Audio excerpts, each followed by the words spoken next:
ದೇವರು ಮತ್ತು ಬೇಟೆಗಾರ.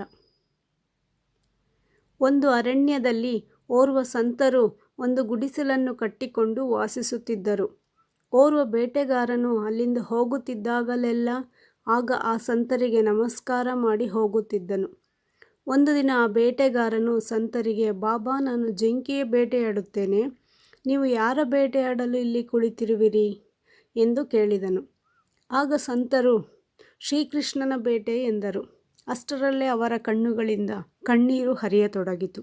ಆಗ ಬೇಟೆಗಾರನು, ಬಾಬಾ, ನೀವೇಕೆ ಅಳುತ್ತಿರುವಿರಿ? ಅವನು ಹೇಗೆ ಕಾಣಿಸುತ್ತಾನೆ ನನಗೆ ಹೇಳಿ, ನಾನು ಅವನನ್ನು ಹಿಡಿದುಕೊಂಡು ಬರುತ್ತೇನೆ ಎಂದು ಹೇಳಿದನು.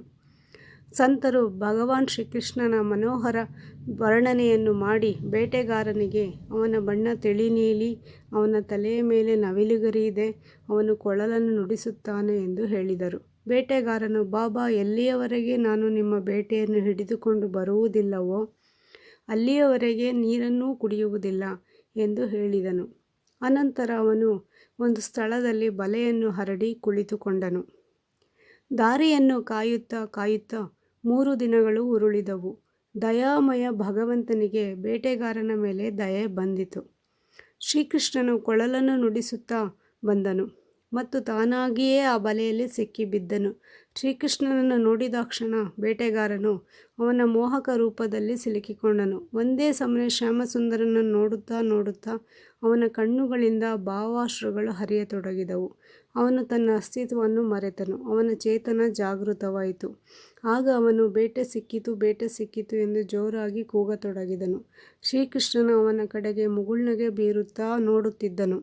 ಬೇಟೆಗಾರನು ಶ್ರೀಕೃಷ್ಣನನ್ನು ಬೇಟೆಯಂತೆ ಹೆಗಲ ಮೇಲೆ ಹೊತ್ತುಕೊಂಡು ಸಂತರ ಬಳಿಗೆ ಬಂದನು. ಶ್ರೀಕೃಷ್ಣನ ಬಲೆಯಲ್ಲಿ ಸಿಕ್ಕಿಕೊಂಡಿರುವುದು ಮುಗುಳ್ನಗು ಬೀರುತ್ತಿರುವ ದೃಶ್ಯವನ್ನು ನೋಡಿ ಸಂತರ ಪ್ರಜ್ಞೆ ತಪ್ಪಿತು. ಎಚ್ಚರಗೊಂಡಾಗ ಅವರು ಬೇಟೆಗಾರನ ಕಾಲುಗಳನ್ನು ಹಿಡಿದು ನಮಸ್ಕಾರ ಮಾಡಿದರು. ಅವರು ಶ್ರೀಕೃಷ್ಣನಿಗೆ ಅಂಜಿಕೊಂಡೇ, ಹೇ ನಾಥ, ನಾನು ಚಿಕ್ಕವನಿದ್ದಾಗಿನಿಂದ ಎಷ್ಟು ಪ್ರಯತ್ನಿಸಿದೆ. ನಿಮ್ಮ ಪ್ರಾಪ್ತಿಗಾಗಿ ಮನೆ ಮಠವನ್ನು ಬಿಟ್ಟೆ, ಭಜನೆಯನ್ನು ಮಾಡಿದೆ, ನೀವು ಭೇಟಿಯಾಗಲಿಲ್ಲ. ಆದರೆ ಇವನಿಗೆ ಕೇವಲ 3 ದಿನಗಳಲ್ಲಿ ಭೇಟಿಯಾದಿರಿ ಎಂದರು.